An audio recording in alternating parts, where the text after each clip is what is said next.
সামাওয়াতি ওয়াল আরদি ওয়াল জিবাল।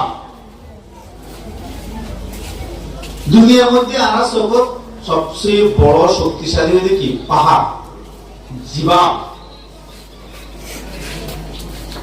তো পাহাড় যেহেতু শক্তিশালী, আল্লাহ রাব্বুল আলামিন পাহাড়ের কোরআনের আমানত গ্রহণ করিবার লাই প্রস্তাব দিয়ে, ইন্না আরাদনাল আমানাতা আলাস সামাওয়াতি ওয়াল আরদি ওয়াল জিবাল। কিন্তু পাহাড় ফাআবাইনা আন ইয়াহমিলনাহা ওয়া আশফাকনা মিনহা, ডরে ভয়ে থরথর করে জলজলায় গিয়ে পাহাড়। ফাআবাইনা আন ইয়াহমিলনাহা, আল্লাহ দরবার আরজ করছে যে ইয়া আল্লাহ, এই কোরআনের আমানত কবুল করানোর মাত্রা নাই, পাহাড় তো নাই। অন্য আয়াতের মধ্যে আল্লাহ রাব্বুল আলামিন ফরমান, লাউ আনজালনা হাযাল কুরআনা আলা জাবালিন লারাআইতাহু খাশিআন মুতাসাদ্দিআন মিন খাশিয়াতিল্লাহ। কোরআন যদি পাহাড়ের উপর নাযিল হতো, চূর্ণ বিচূর্ণ হয়ে যেত, একবারে রাজা রাজা হয়ে যেত, পাহাড় অস্বীকার করে। তারপরে গোটা পৃথিবীর কাছে আল্লাহ তাআলা প্রস্তাব দিয়ে, ইন্না আরাদনাল আমানাতা আলাস সামাওয়াতি ওয়াল আরদি ওয়াল জিবাল।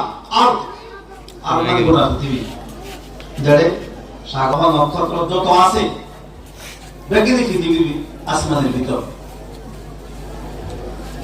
তো সবচেয়ে বড় এবং সবচেয়ে শক্তিশালী আসমান। আসমান শুধু একটা নয়, ওয়ানাস আসমান। কোরআন স্পষ্ট, সাবআ সামাওয়াতিন তিবাকা। তিবাকা শব্দবিবর্তন উলামায়ে কেরাম ফরমাতে যে আসমান জমিনের তুল দিল্লা ফাঁকা, যেহেতু দূরে কত দূরে হইতে রুকে কে বলতে পারিব, কেলে বহুত দূরে চাঁদ, বহুত দূরে সূর্য, দেখুন সলাত আছে উগে ধাক্কা মাথা। যে পরিমাণ খালি জায়গা, এই পরিমাণ আসমান দিবেন মোটা। সাবআ সামাওয়াতি তিবাকা, পয়লা আসমানের তুল দ্বিতীয় আসমানের দূরত্ব আরো একটু দূরে, আবার দ্বিতীয় আসমানের দিলাম মোটা।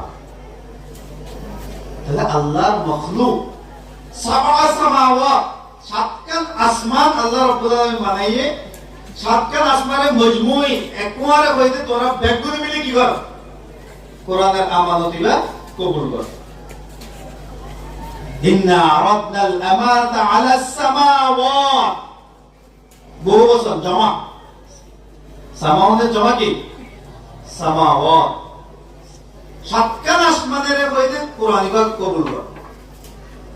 ফাআবাইনা আন ইয়াহমিলনাহা ওয়া আশফাকনা মিনহা, সাত আসমানের জলজালাই ইয়া রব মুমকিন নয় আর দ্বারা এই কোরআনের আমানত কবুল করো।